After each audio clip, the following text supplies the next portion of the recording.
I'm like, why are this homogenous group of strangers? Why is this conglomerate blob of people whose faces I don't know determining my self-value? No, don't do that. When you've got 4 different careers, you end up being like, oh, I've got to get to this. And so there are days when I drag myself out of bed and I'm like, look, I don't care that I'm excited about board games. I don't care that I'm excited about this. I need to sit down and work on that. If your standard is not your own, if your standard is the audience's, now your mental well-being, your perception of how well you are doing is externally determined. Like, that's a disaster. So, Peter, you are a guy, you're one of my favorite people to talk to. You're hyper creative. And what I love about you is that you are just constantly exploring new things. You're not the kind of person that just gets stuck and you're like, I'm just going to do this forever. And so tell me a little bit about that. Like, what is it about you personally, and then also just creative people in general, that they're so driven to go do this and go do that? And it seems like, some people, they're only good at one thing, or they only try to do one thing. But for the most part, I feel like we all kind of have this shiny object syndrome, and we're always running around and doing different things. So why do you think that is, and especially for you personally?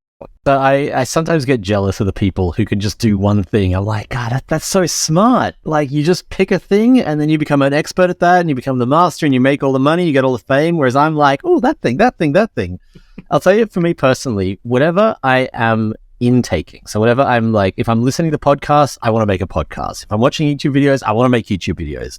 If I'm playing board games, I want to make board games. If I'm reading books, I want to write books. If I'm watching a movie, I want to write movies. Like, whatever it is that I am, spending my time on, whatever it is that I'm absorbing, I'm suddenly like, that's what I want to do. So that's definitely a huge thing for me. And I've had to learn to limit my intake because, if I went out tomorrow and started watching lectures on Mesopotamian history, in 6 months' time, I'd be like, I reckon I could do one of these. And I reckon I'd be, and I'm not saying I'd be immediately good at it, but I have the right set of skills to like build towards it.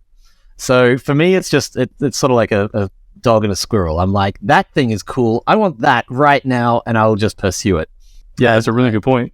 As far as like knowing yourself too, of being like, hey, I am kind of interested in that, but I've got 47 other things going on right now. So let me just put that off to the side and not think about it. Otherwise, I'm going to have 48, right? Yeah. You're actually in this story a little bit. You don't know this. Okay. So one of my various careers is board games. And so when I was working on board games, I would want to be listening to board game content. So I would put your old podcast, the Board Game Design Lab, on. And that would mean that, while I'm literally working on a board game, I'm not like, oh, that was interesting. And I, walk away from the table and start working on Sudoku or on screenwriting or whatever it is. So I definitely use input channels to try to focus myself on a specific thing. I use a podcast app that has playlists. So I have a playlist that is screenwriting. I have a playlist that is board games. I have a playlist that, I have them all tied to my various interests.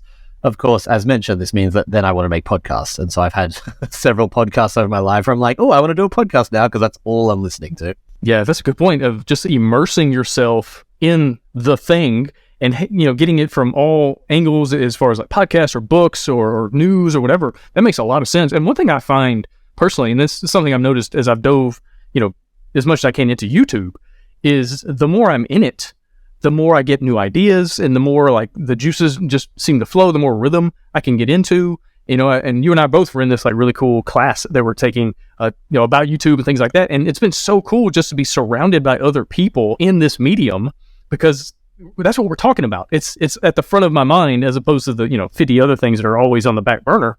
And yeah, I think that makes a lot of sense. And so anyone listening to this, that you're designing a game or you're writing a book or whatever you're doing, like, how can you fully immerse yourself in that world? Because I think that's where like a lot of really great stuff comes from. I was talking to a good friend of mine last night about music, and he's a phenomenal musician. He's a guitar player, he can sing.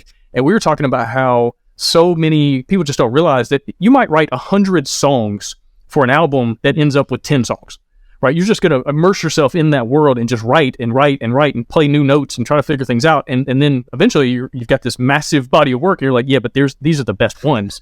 Versus if you just sat down and did 10, like they might be good, but if you do 100, you're much. No, I use an app called Workflowy. I don't know if you know it. It's literally just lists. So that's where I keep everything. And every time I have any idea, it goes in the list. And so when I'm like, okay, I'm going to work on YouTube today, or I'm going to work on board games today, I'll open the list and I'll just go down until something sparks. that's something I've really leaned into this year, which is just working on whatever I am passionate about in that moment. Because, when you've got 4 different careers, you end up being like, oh, I've got to get to this. I've got to get to this. And so there are days when I drag myself out of bed and I'm like, look, I don't care that I'm excited about board games. I don't care that I'm excited about this. I need to sit down and work on that. And that's obviously a really useful skill to have. I've been working from home for almost 15 years now. So over the first maybe 3-4 years, it was a grind to learn how to motivate myself like that. But now I can do it. If I'm like, if I've given myself a deadline, I will hit that deadline. But on those days where you're like, I'm just going to work on whatever I want to work on, it goes faster, you get into it straight away, and everything you make tends to be better. Now, that's obviously not always true, but I spent the first 2 months of this year just working on board games. This is my year of YouTube. This is the year where I focus primarily on YouTube. I didn't do a single thing on YouTube for all of January and all of February because I was just in the zone with board games. I designed, and you'll understand how crazy this is. I designed 7 board games from scratch to pitch in the first 2 months of this year, and multiple of which have been signed. So this was a very good year for me because I was just like, what am I in the mood for? Look, I know I have this other stuff that I quote unquote should be working on, but I'm in the mood for this. The flip side of that, of course, is that, this is meant to be my year of YouTube. I really want to get my YouTube channel up and running, and I got nothing towards that. So if you're actually trying to accomplish a certain thing, following I called it following inspiration. Every day I just wake up and follow inspiration, and that just happened to be board games. And then once you immerse yourself in it, it becomes board games more and more. And as a result, I got no progress on YouTube, but I was really happy with everything I did. And I don't know about you, but for me, when I'm like, okay, I need to work on this, it takes me about 3 hours to build up to like opening the page. Yeah. It is a lot of like, well, I'll make a cup of tea and I'll quickly clean up my apartment. And I haven't done a spring cleaning my car for a while. And I need to call my friend Allison, who I haven't spoken to in forever. Whereas when you're following inspiration, you get up and you just go. You're just like, I'm in the mood for this. Bam. So you kind of save those 3 hours, if that makes sense. Yeah. Yeah, absolutely. And this is something Donald Miller, I heard him talking about one time. He had, I think it definitely relates to deadlines too, and especially when it's like business stuff, because he was talking about, he was working on a book, the publisher was waiting on it. I think he was already over schedule, past the deadline. And he said, it's amazing how organized my silverware drawer would be. And it's amazing how clean my house would be. Because again, he would find all these things to do as opposed to just sitting down and writing, which is what he needed to be doing. But I bet if it was like, him writing poetry or making YouTube videos or something like that he was like super excited about, and it's experimental and he's figuring it out, I bet he would have gotten that stuff done. And so I bet it's also related to the stuff you have to do. Like for us, board game publishing and the stuff that goes along with that, you're doing your taxes and all of the stuff with the business side. It's a lot easier just to go make some tea, to organize a silverware drawer, so I think that's part of it as well. And then one thing I've found a lot of success in is Fridays. So not every week, but most of my weeks, Friday is anything goes. I'm not locked in. I don't schedule stuff on Friday. I don't put meetings. I don't record anything. I just leave it open. And then when I get up, it's like, what do I want to do today? What's getting me going? What's exciting? Now, it might be a continuation of Thursday, whatever I was already working on and the stuff I have to get done because I'm really excited about it. But a lot of times, it'll be stuff that no one will ever see. It'll be a story that is never going to get actually, finished or written all the way. It might be a game idea that it's not going to make any money, so I'm not going to publish it because, 14 people would buy it and that's it. But it's like at least open to whatever I'm feeling. But then some of my best ideas have come out of that. I feel like it's just that openness where your brain can just go wherever it wants. And then sometimes you land on some cool things. I think that it's kind of what you've been doing, man. The last 2 months, you're just like, hey, let's just do whatever. And it's turned into all these amazing games that have actually gotten signed. So that's awesome. I had 2 months of Fridays, basically. That is better than a month of Mondays. My personal philosophy is that there's no such thing as a wasted endeavor. Like, there's no project where at the end of it, I'm like, that was not worth my time. Back when I lived in Australia, I'm in LA right now, but back when I lived in Australia, I used to put on a monthly live show. I did this for 2 years. No one ever came. It was a complete, quote unquote waste of time. But I learned how to run a little team because we had a team. And now as a publisher, you end up running a team. And that's all skills that I wouldn't have built if I hadn't run that show for two years. It was a game show. So this was before I even touched board game design. I was designing games every single week. So this show was a failure, but it gave me so many skills. It gave me so many, what not to do with no audience. I'd much rather fail with no audience than fail with the expectation of, 100,000 people look at me. Now, I'm okay with failing either way. Failing is a really important part of it. But if you have to choose, I would rather, get all those failures out of the way up front.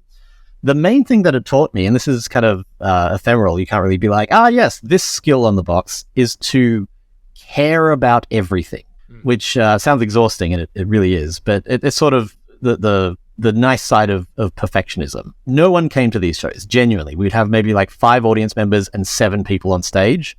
We did this for months and months and months because I was convinced that we'd eventually build this audience. We never did because the product wasn't something that anyone wanted to see.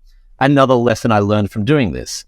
But despite the fact that no one was coming, I would make sure that every show was, polished from start to finish, and that we'd really put it through its paces and nothing was coming out that we were like, maybe this will work, maybe it won't. We were like, okay, look, let's just test it ourselves. Let's get the room of writers and let's write it a few times. Oh, that didn't work.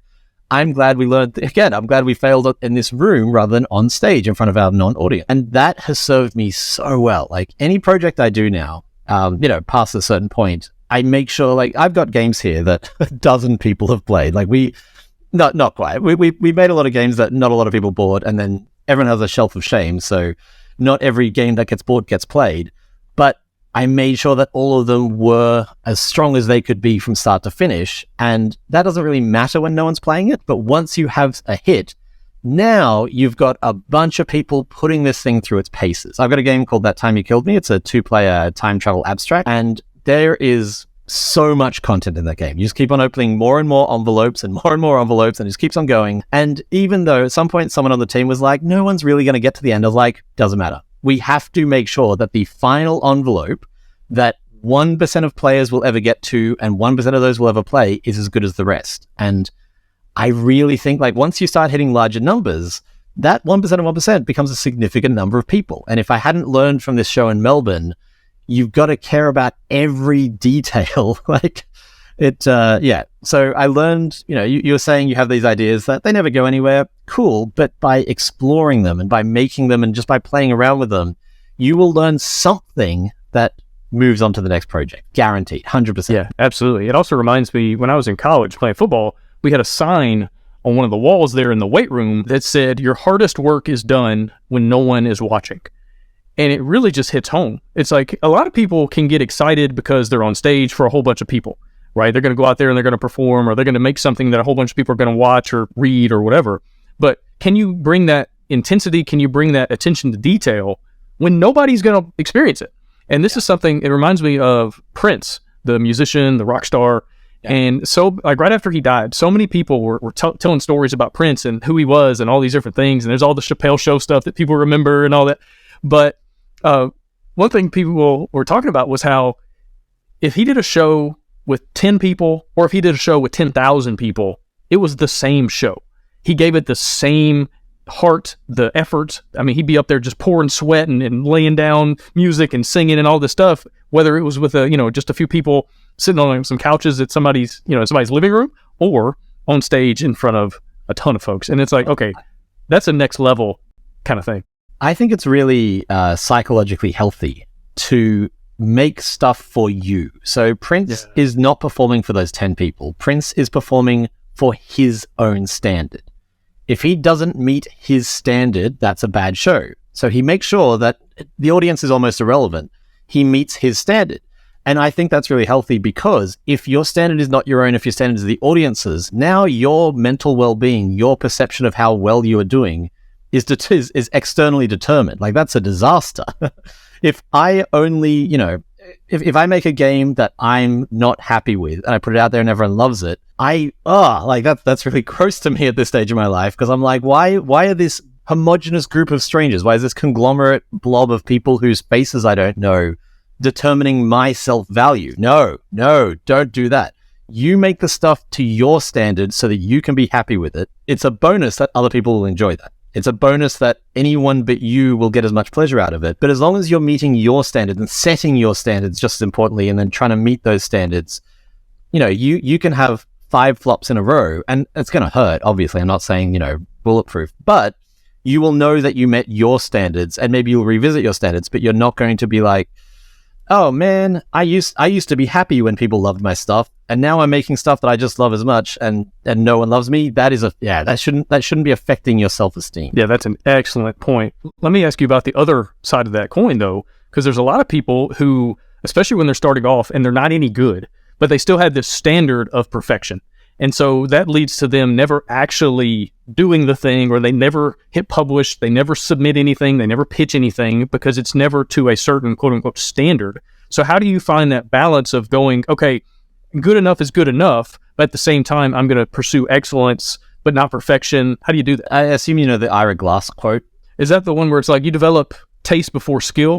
Yes. Yeah. Uh-huh. Anyway, like you'll know what's good long before you can make what's good. Yes. I have a bit of a weird angle towards this, which is that when I'm starting the thing, I cheat.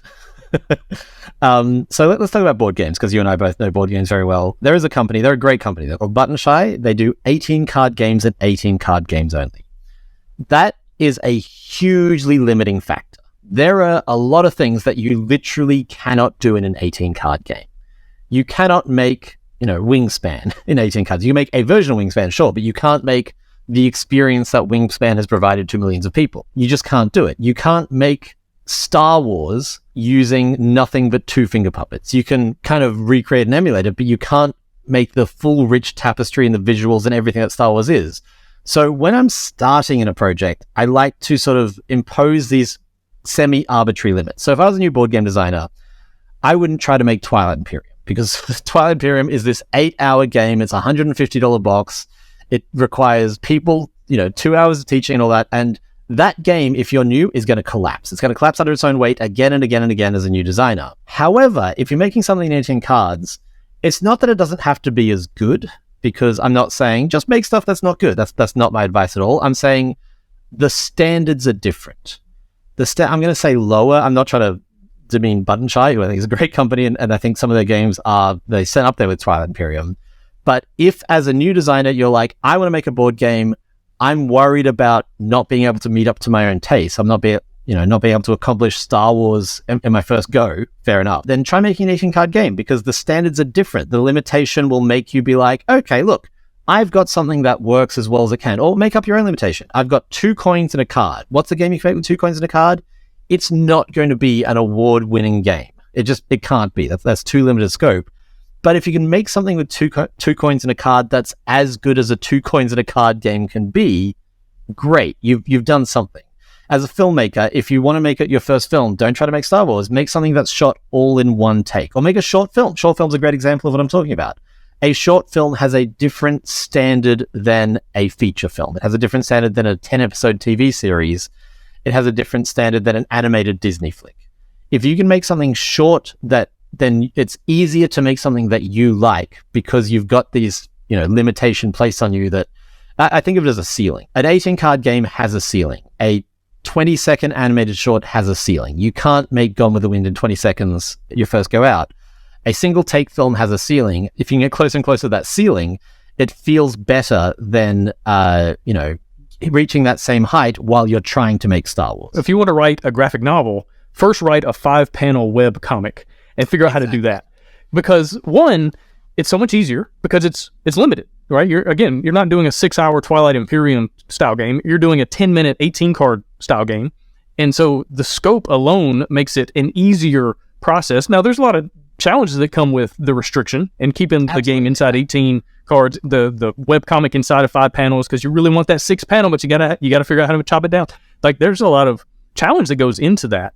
But just the scope in general, because like we were just talking about a minute ago, you're going to develop these skills, and it's never going to be wasted. Even if no one ever sees the 18 card game, they never see the 5 panel comic, you're developing, you're figuring things out, you're learning, and you're getting momentum. And I think people don't talk about momentum enough when it comes to creativity, and how, objects in motion stay in motion. So how can you get into motion? It's hard to get into motion if you're thinking, I'm designing a game that's going to take 6 hours to play. I'm going to write a 100-page graphic novel. Like, it's hard, it's overwhelming. But if you're thinking, I just need to come up with 5 panels for a comic, okay, I can do that. And you do the first one, you're like, shoot, I'm 20% there. And you get that momentum. And all of a sudden you're going downhill, and then that leads into other things. But let me ask you this. When it comes to momentum, someone like you who's juggling different things, right? You're writing novels, you're designing games, you're working on YouTube, you're trying to break into the TV world and write scripts and things like that. How can you kind of limit things so that you do gather momentum? Because it's almost like, even if you're doing small projects, but you're doing so many, so like in conglomeration, it's a lot. It can be very overwhelming. So what would be your advice for someone who is really interested in lots of different types of things, how they can still kind of limit the scope of their projects so they can build momentum, build skills, and not just feel overwhelmed by the sheer majority of what they're trying to accomplish? There's two things, and these are, I can only talk about what worked for me. I can't give advice to any random person, but for me, there's two things. One is that at the start of every year, I do this thing, I call it Big 4, Little 4. And they're the big 4 things I'm focusing on this year and the little 4 things I'm focusing on this year. So, and that can be anything from like fitness to, my relationship, whatever it is, but I pick 8. And that's kind of the scope for my year. That's what my year looks like. Big 4, little 4. At the end of the year, I go back, and often like I've changed path and all that, but at least as a starting point, I'm like, okay, here's my big 4, here's my little 4.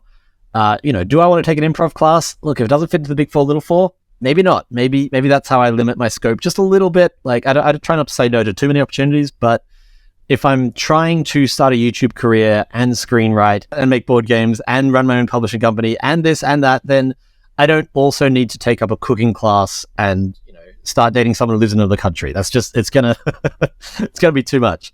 So I definitely try to limit my scope that way. Again, this is what works for me. But in terms of maintaining momentum, once I've got that scope, I say, okay, how can I be held accountable?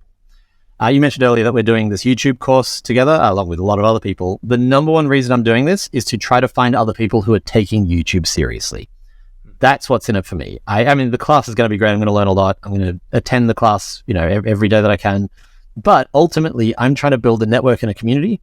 So I learned this from board games. Board games was so instrumental to every part of my life because I learned how I tick. Back when I lived in Australia, every Wednesday night, there was a little board game bar. I would be there with prototypes and my friends would show up and play them. And that was just to see me and to hang out and to be at a bar. But for me, I had to have a game there. The idea of everyone leaving their house and coming to a place to play a board game and me being like, but not actually get anything new. Like, they wouldn't actually care. They'd be like, that's fine, we'll have drinks, whatever. But for me, I couldn't do that. I couldn't not have a new thing to show when these people have done it specifically. So I build in those accountability groups. I'm in a screenwriters group. Every Monday we meet, and we don't always have a script every week or else I would die. But, whenever it's my turn on the roster, you better believe I have a script ready for feedback. So even if I've not thought about screenwriting for 5 weeks, if it's my week next week, I am going to stay up late or get up early or, drop whatever else I'm doing that day because I need to have a new script for them. So for me, it's getting other people who are interested in what I'm doing to hold me, not hold me accountable, it's not their job, but to say, yeah, I'll look at that. If someone says, yeah, I'll read your script on Monday, I'm going to have a script by Monday. So if I want to motivate myself to get a script written, I'll reach out to someone and be like, hey, next Monday, can you read a script? They'll be like, yeah, sure. I'm like, oh, now I have to do it. I have to do it. So YouTube, similarly, like I've made a little Discord community of LA YouTubers. And now we are bouncing ideas back and forth and just, it's sort of that immersion thing. I'm watching a lot of YouTube. I'm in this YouTuber group. I'm looking forward to this course. And all of this keeps me going on it, if that makes sense. The value of working with a co-designer, of a co-writer, of having other people on your team, because one, it's great to have other ideas, other opinions, other angles that you're seeing things from. But two, like I'm the kind of person, I don't want to let people down. Like I still remember when I was in college, I was a sophomore and a friend of mine came to me and she was in the theater program and she wanted to do like a 20-minute play and she asked me to write it. And I was like, yeah, I can do that. Not realizing or not even thinking that I had a million other things going on. And so ultimately I never got it done. And I hated the feeling of having to go to her and be like, look, I know I told you I would, I'm not gonna be able to do this. And like the disappointment in her and like the feel, like I still carry that with me, and so that was a defining moment. And it was just such a silly throwaway kind of thing in the grand scheme of my life, but I still carry it with me, right? And so to bring in other people that you don't let them down. And another thing I found to be really helpful is I don't want to be the bottleneck. So like if I'm working with a graphic designer or an artist or a co-designer or whatever, and they send me stuff and then I've got to give them feedback for them to be able to take the next step. Like I hate that feeling of being the bottleneck. Like I carry it around with me. I write it on my whiteboard, I'll just put their name and put a big line underneath it. And it's like, hey, you got to get back to Bob.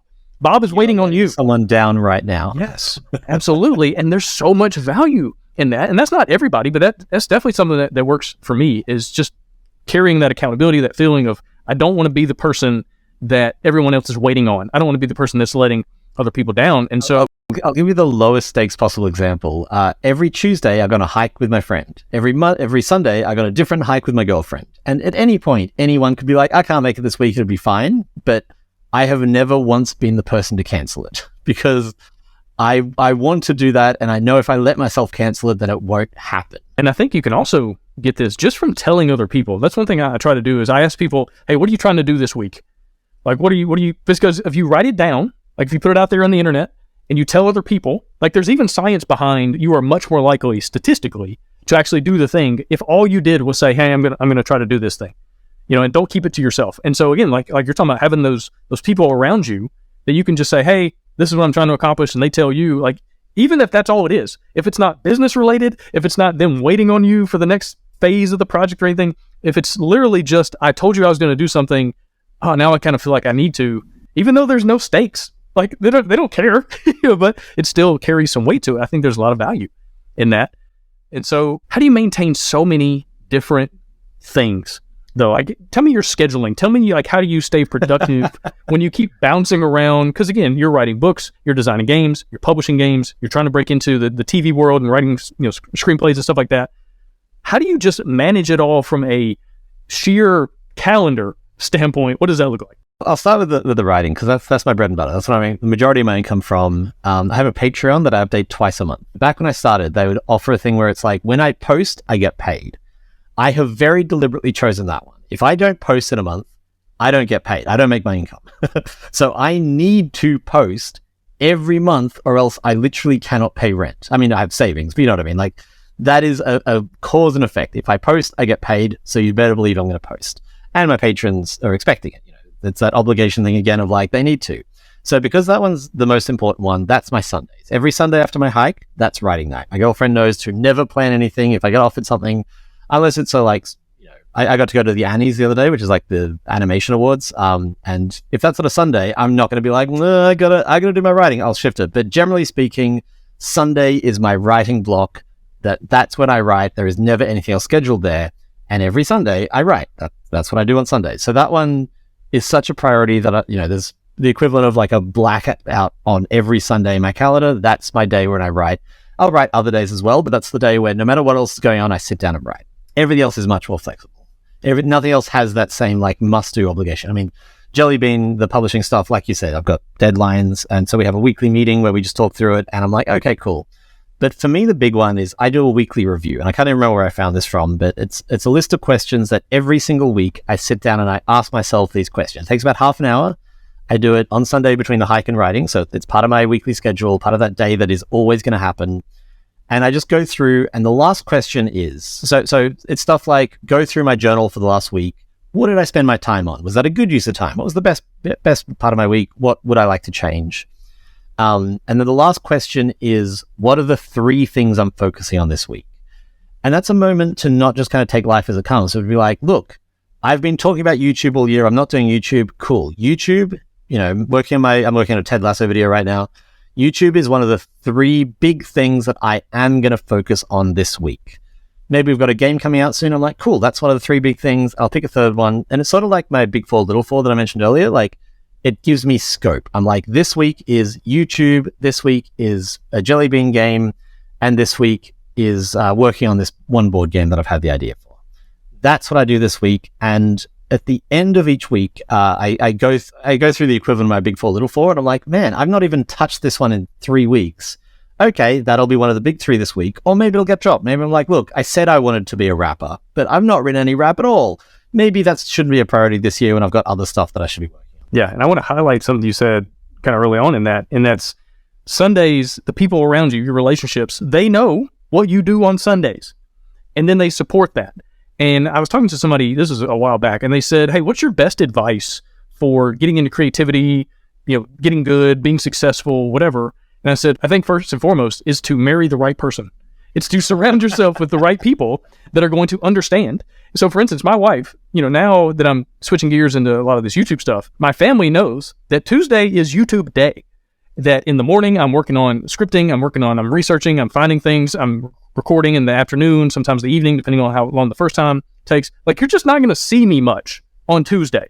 And I need you to leave me alone, and I need you to be away from the area where I record because I need it to be quiet. You know, the microphone picks up stuff. Like, even right now, you and I are talking. 2 minutes before I hit record on this, my wife is like, all right, kids, let's go to McDonald's. And she took everybody out of the house, and they're all gone. You know, I'm not dealing with kids running around and crying and all that stuff because they get it and they understand. And part of that is I am treating this as a profession. Even though I'm not making money, I think I've made $8 on YouTube ads at this point. Like, I'm not making an income, but I'm acting like this is my job because my mentality is, okay, I want to take this full time. How do I do that? Well, I have to act in a way that as if it already is. Like, I have to act like I'm going to work. I'm punching the clock. I'm getting things done. Even though I'm not making money yet, I'm going to at least put myself in that situation or mind space of doing it. And the people around me get it too. And just scheduling that out like you would anything else. You know, so many people are like, hey, I don't ever have time. I'm always this or that. It's like, well, that's because you're not making time. Like, you have time for Netflix. You have time to scroll through Instagram for 2 hours. Like, you have time. It's just a matter of utilizing that time in a way that actually points towards the things you claim you want to accomplish. So if you really want to do them, schedule them out. Like you said, Sundays is when I do this writing thing, period. Now, it's helpful that there's a profit motive in there too. Like, there's a money thing. I got to pay bills, so I got to do this thing. I think that helps as well. But just like scheduling it out.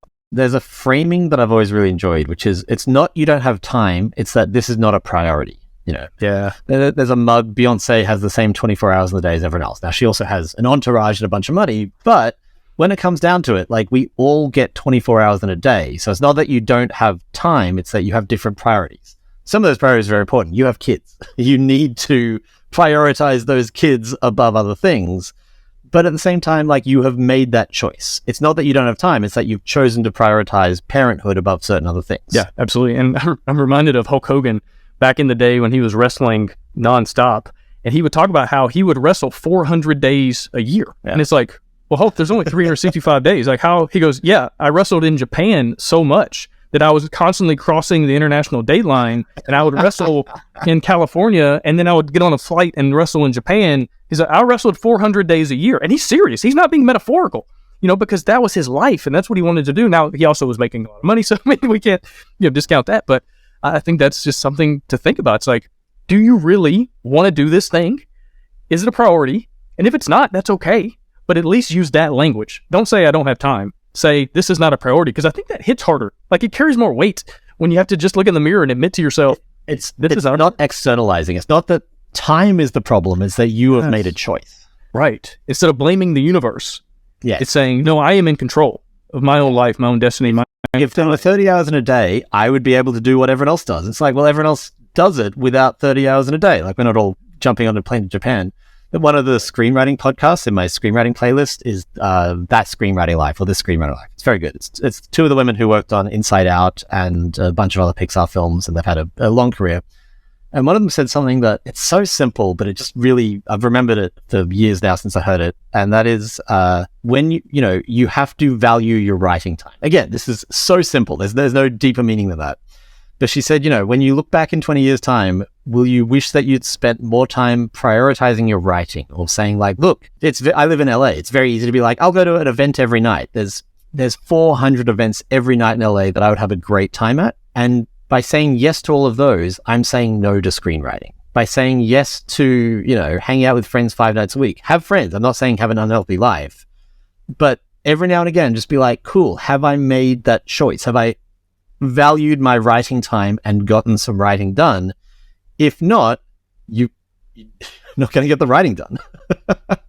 Yeah, it reminds me of a joke. It goes something like this. I met a man at a party, and I said, hey, what do you do for a living? And the guy said, oh, I'm writing a novel. And I said, oh, neither am I. And it's because it's hard, right? It's hard to do those things as creative people. Now, let me switch gears. Let me ask you this. You're the kind of guy that I look at and I go, wow, this dude is not afraid.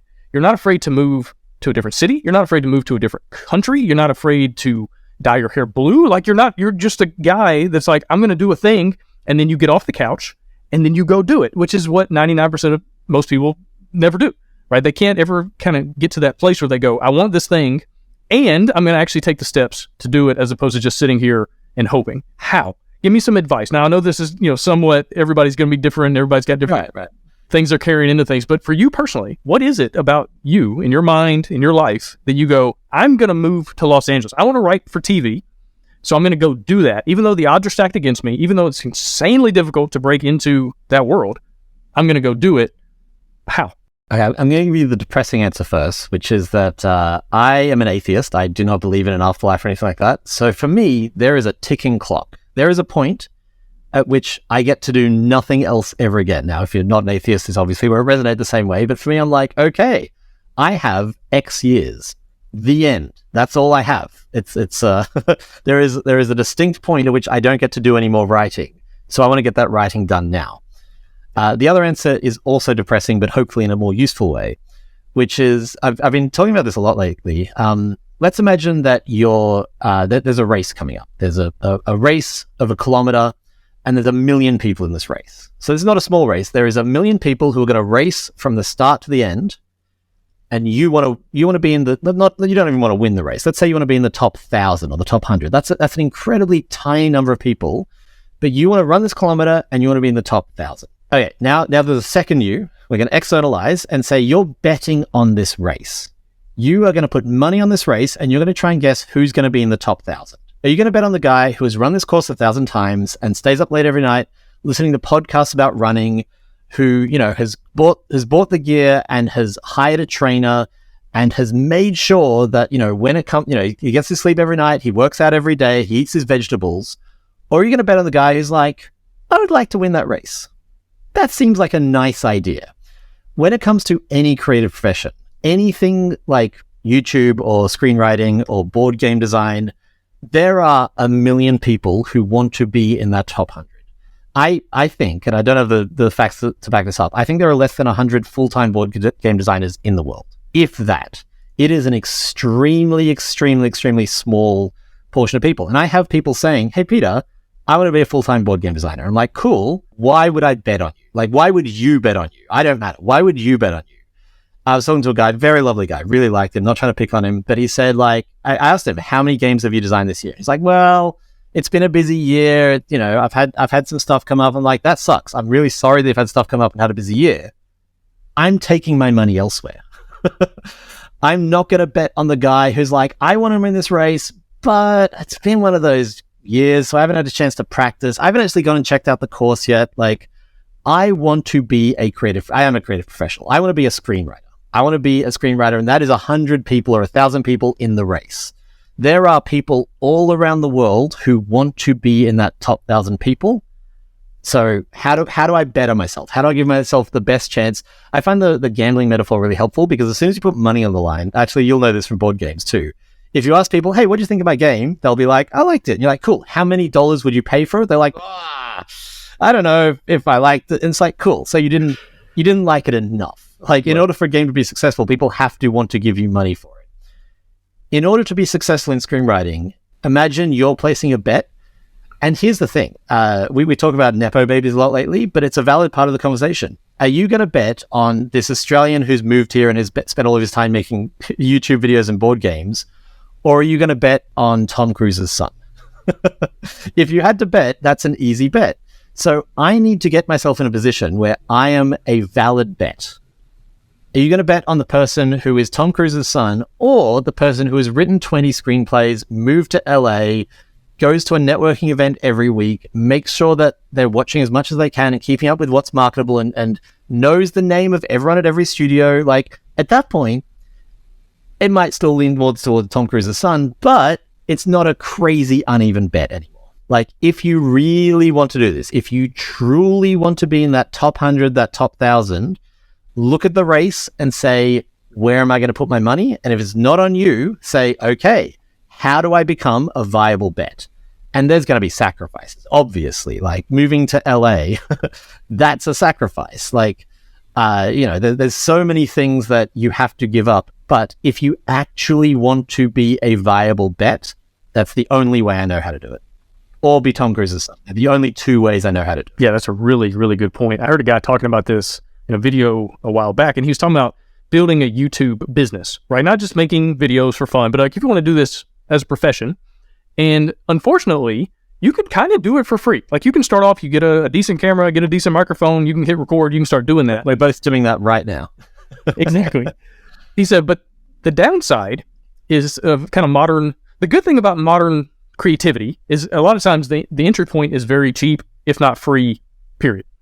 He said, but that's also a downside because used to, when you wanted to start a business, you probably had to get a loan, which means you had to go down to the bank, you had to dress nice, you had to come up with a business plan, you had to figure out how you're going to make money, you had to look at, research as far as like what other companies are in this industry and how, how do they make money and what's their profit and loss and all. You had to do a ton of research and data gathering and all this stuff because you had to make a presentation to a person that was going to determine whether you were worth the bet, whether they were going to like take a risk and give you money, assuming that it was going to come back with some interest. Well, we don't have to do that anymore. But one thing you can do is get into that mentality of at least like do the work. Even if you're not going to go down to a bank and present it, at least think through and write it all down and come up with a document, a business plan, and figure all this stuff out, whether it's to be a game designer, whether it's to be a writer, a YouTuber, whatever it is, of like figuring out the plan and actually doing the work that goes into it. I think there's huge value in that. But I also want to jump back to what you said earlier as far as like being an atheist and realizing time is short.